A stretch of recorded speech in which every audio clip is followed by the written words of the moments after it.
I never thought a flagpole could start a war, but there I was standing in front of my shop watching a woman in a cream blazer lecture me about neighborhood harmony, like she owned the county sunglasses shoved up in her bleach blonde bob. Two clipboard people behind her and a smile that tasted like trouble.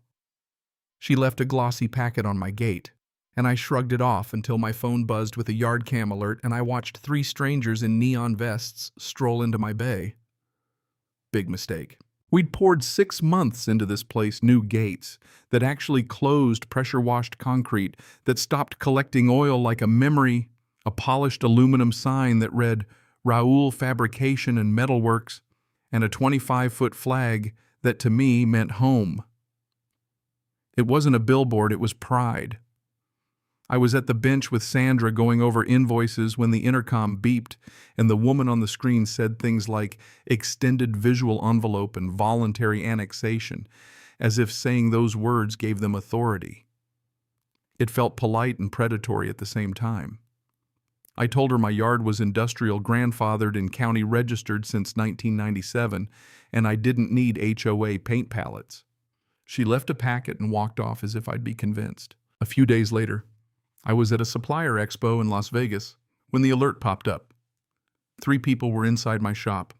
One swinging bolt cutters, one marking crates with a black marker like they were inventorying contraband, another filming the whole thing like they were documenting a raid. No badges, no warrants, just the kind of entitlement that expects rules to bend. When I pulled into the yard, it looked violated. The side personnel door ripped chain, cut clean through, crates, circled in orange lathe controls smeared with fingerprints. My workspace turned into someone else's checklist. Deputy Raines pulled a plate from our footage. It traced back to Summit Groves. The man on camera wore their ball cap and worked that lock like he'd done it before. They'd left an emergency architectural enforcement notice with a neat embossing seal and a name, John Hale County Compliance Inspector. Problem was, John Hale didn't exist. That seal was a hobby store press. The paperwork was a forgery. I knew enough from my federal days to see how sloppy they'd tried to make it look official. I uploaded the footage called the DA's intake line, and by sunset my shop was a crime scene. Yellow tape, an investigator with a folder. My maintenance crew denied access. The county took this seriously because impersonation rattles prosecutors. They started an investigation, and I started keeping a ledger camera timestamps, serial numbers, the packet Nancy left on my gate. I wasn't going to be steamrolled. They thought they'd rattle me into submission pressure to join perhaps a smear in the neighborhood, maybe fines that pile up until you fold. Instead, we turned up the lights. I hired Bryce Landon, a litigator who smelled strategy the way a mechanic smells a bad bearing. Bryce didn't do slow tests. He filed counterclaims almost as fast as the HOA filed theirs. Summit Grove served me a complaint claiming defamation and community destabilization, which is lawyer speak for, we want to drown you in paperwork. Bryce said, fine, let's make discovery a bonfire. That's when stories started showing up. Carl Meacham shuffled into my office like a man who'd been pushed until surrender seemed cheaper than fight. His small workshop had been targeted threats, fake violations, voluntary membership forms shoved in his mailbox with a smile. He didn't have cameras or a legal team. He had heart trouble and a shed of tools. He signed to stop the harassment and ended up paying dues to a group that never represented him and having HOA-approved gravel forced on his yard. He signed an affidavit and stared at the camera like a man who'd finally decided to get his life back.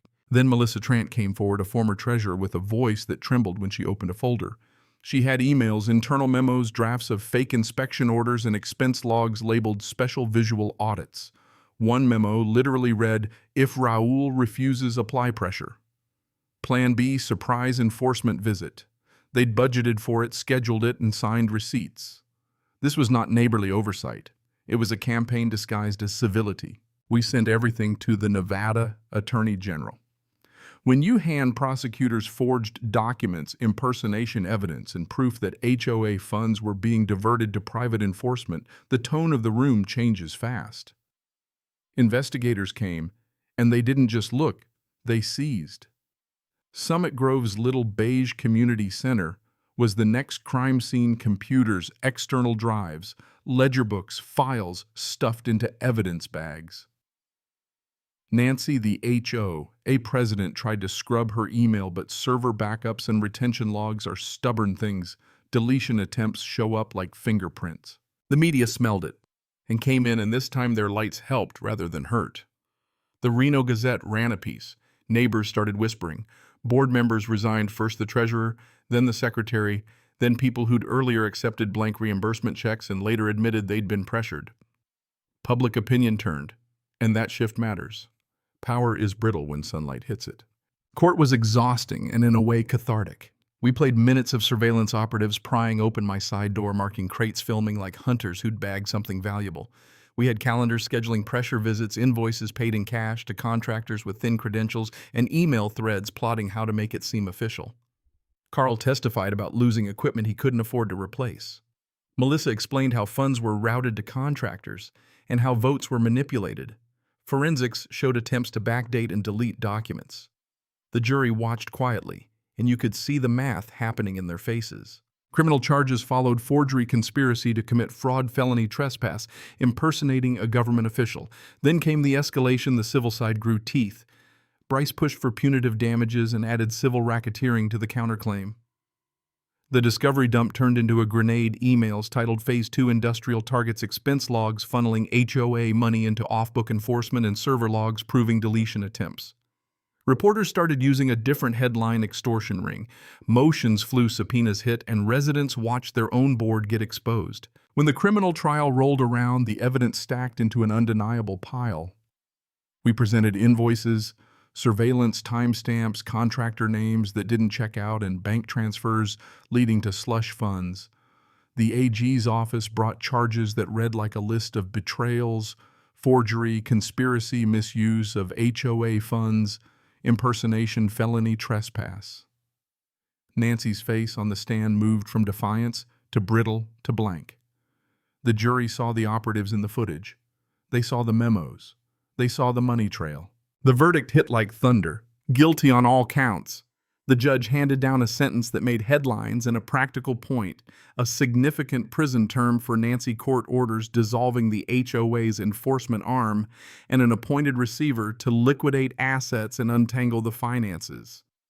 Bryce won punitive damages enough to cover lost revenue, lawyer fees, and to send a message that predatory private power can be costly. The HOA's community center sold at auction, private roads transitioned to county oversight, and residents were given a choice: self-manage or dissolve. They chose dissolution. The Summit Grove sign at the entrance got spray-painted over. People who used to glare now waved, a few sheepish, some apologetic, a couple bringing pie. 2 months later, the yard felt like mine again. I added a small plate under our sign: private industrial zone. This property is not and never will be part of any HOA. Customers came back with handshakes and jokes about Summit invasions. Carl managed to buy back his lot and showed up with a six-pack and a grin. Melissa started a new job at a downtown firm and left a note: "You taught me that standing still is just another way of giving permission." It wasn't preachy. It was weathered gratitude. If there's a lesson, it's messy, not a tidy parable you hang on a wall. Power can be faked with a stamp and a smile. Systems can be gamed by people who know the loopholes, and institutions only protect you if someone takes the time to enforce the rules properly. A deputy who followed a plate, an assistant DA who read the file, a lawyer who went loud, whistleblowers who chose shame over loyalty. Those people mattered. Standing up isn't heroic in a movie way. It's practical. It protects a business, a neighbor's livelihood, a small life someone built with their hands. Justice didn't feel like revenge. It felt like a reset, a clearing of the air so people could choose how to live together without fear. The welders hummed the morning after the hearings like they always had, and the sound was honest. I poured a glass on the shop roof that night, looked out toward Summit Groves, and watched the flag ripple in a quiet wind. So here's the question I want to leave you with: when private groups start acting like public officials, who watches the watchers? And what do you do when the scales tip? Tell me a time you stood up or a time you didn't, and why. Share this if you think boundaries matter, and drop your story below. I'm listening.